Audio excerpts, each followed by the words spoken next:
Hi guys, welcome back to the Armed Citizens Evolution channel. My name is Davis, and on this channel we talk about being responsible armed citizens, being proficient shooters, guns, and other topics. Today's topic is going to be on the Sig Spear LT. Is it great or good enough? And right before we get into it, just like I usually do, I'm going to roll my little intro and I'll be right back with you guys.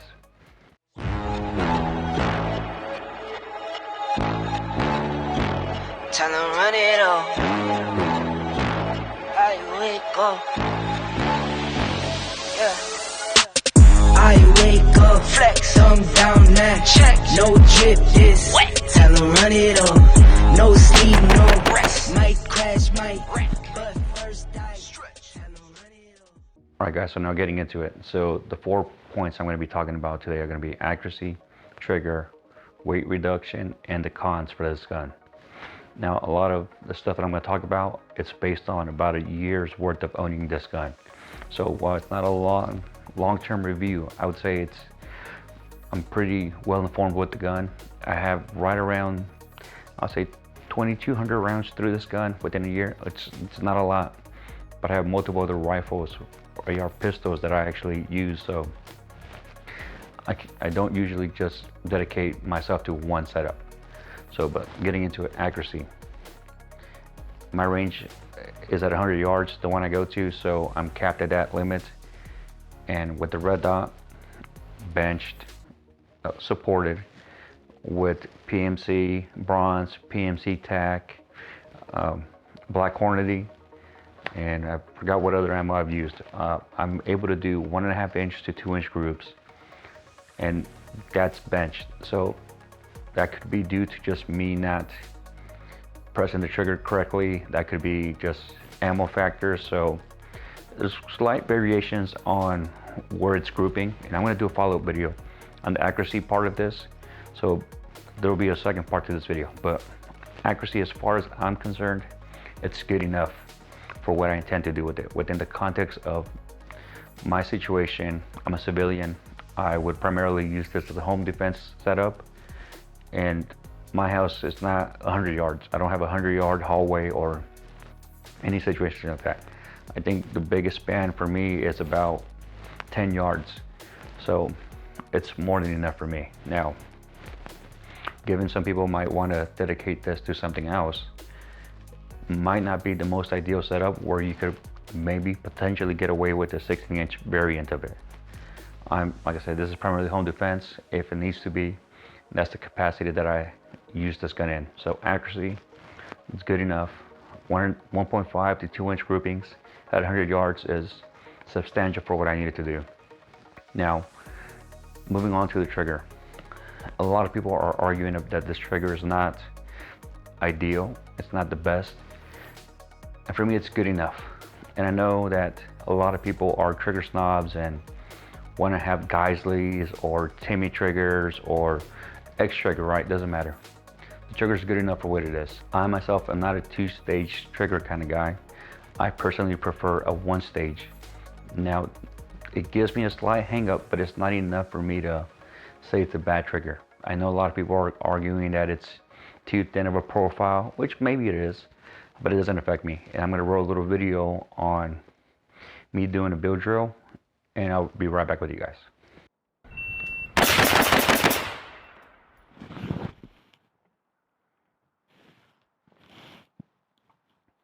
So it's a 154 at 7 yards. Now, I will be personally swapping out the trigger for myself. I prefer the Lantac ECT1 triggers. I do have a Geisley on my other Virtus. So I'm going to be doing a comparison between those two triggers, specifically on the Virtus versus the Spear. Now, as far as triggers, like I said, as far as the trigger is concerned, it's good enough. It gets the job done. I'm able to do build drills in under 1.5 seconds at 7 yards. So it's not a big problem.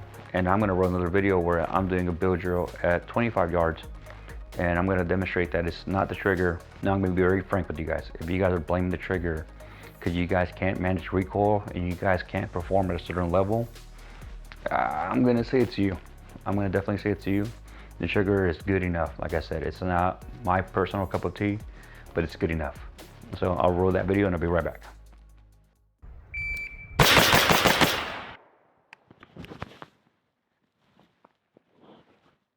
That's a 148. All right, so you guys just saw that's 25 yards bill drill in under a second and a half. Now, I definitely will say those two Charlies are on me due to the fact that I didn't tighten up the brace. It had came loose and I wasn't aware of it to the very end of that run.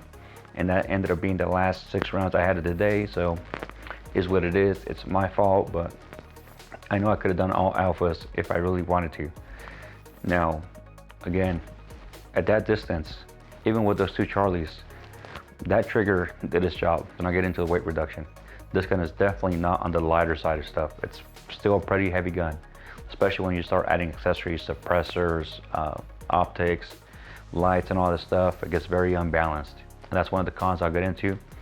But I do appreciate the weight savings it has gone through. It's about, I would equate it to be about the same as my Virtus. They're under blackout. So that's pretty good. That's a pretty good weight reduction in my opinion, to be about the same weight as a 9-inch barrel, still being 11.5-inch barrel. So I do appreciate that, Sig. One of the things that I do dislike about these guns is that they are very unbalanced. It's very front end heavy. So I'm gonna go ahead and demonstrate a reload. As I'm doing the movement, right, I'm fighting with the pistol to just keep it balanced. As I'm doing my reload, I'm still trying to fight it. Now again, could I come in lower and scoop it in? Yeah. But my whole goal is to try to do it under 3 seconds. That's my standard, and that's most everybody's standards that I am aware of. So that's what I'm trying to do. I'm gonna roll a quick little video and I'll be right back.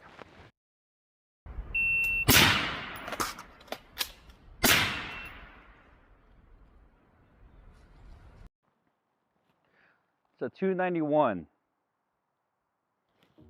All right, so you guys just saw that was a one reload one under 3 seconds. So ideally, that's the goal I want to be at. I just find that it's easier with my other setup sometimes to do the reload. Now again, I understand that it's a piston, it's got a suppressor in the front. I understand that I have a light and stuff to it. It's just having that small little brace on the back, it makes it very unbalanced for me. Again, not a deal breaker for me. It's just a negative. That's all it is. I definitely don't want to add a bigger, heavier brace to it, because then it's just gonna be heavier. So, like I said, it's not a deal breaker. It's just something I gotta live with. All right, guys. Now that I've talked about the pros, the cons on this setup, we're gonna do a quick little tabletop overview, and we'll discuss what things I have on this gun, why I have them, if you care to know, and then we'll conclude the video. All right, guys, so this is my Sig Spear LT 11.5 5.56. Now, I'm gonna do a quick little overview on this stuff. One thing, we'll start from the butt to the muzzle. This sucks. This brace sucks. Hate it. Does it matter? No. I definitely can still run drills. I can still do what I need to do with it. It was free, that's why I have it. Other than that, there's no other reason why I have this. I'm gonna eventually swap it out, but for now, people that are arguing that they can't do certain things because of this, those are excuses, and I usually don't pay attention to those kind of guys. Now, the swiveling part is really what bothers me the most. Not when I'm running it, but once I take it out, it'll swivel out, and I gotta readjust it. That's the reason I hate this. Other reason I don't like these, and again, I understand that with the AR-15s, you have to catch them out, coming loose and all that stuff. I get that. But with this one, on my last 25-yard drill, this came loose. So at the very end, it was loose. Again, was that the reason why I had two Charlies? Maybe, maybe not. All right. But again, I'm not a big fan of this brace. The second thing I'm not a fan of on these guns is the stock charging handle. Whoever designed that needs to get demoted. That is a piece of crap.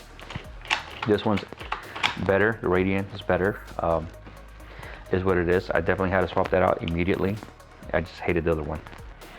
Now, as far as safety goes, I did swap it out.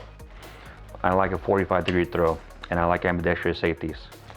Now, you don't have to run ambi safety if you don't want to. That's your personal preference. I don't care. I like having a 45-degree throw. Some people say that it once you're gripping it, it'll get in your way. I see that. It doesn't bother me. Trigger. Like I said, this trigger on this, it's adequate. It does the job. It does what it needs to do. There's no real complaints outside of it being a 2-stage trigger. And we'll go ahead and ghost it for you guys right now.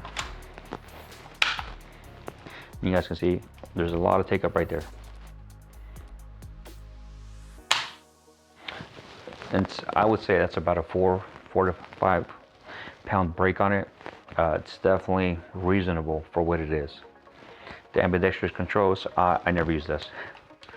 I haven't used it. I might use it when I have a stuck casing or something. I failed a mag reload or something.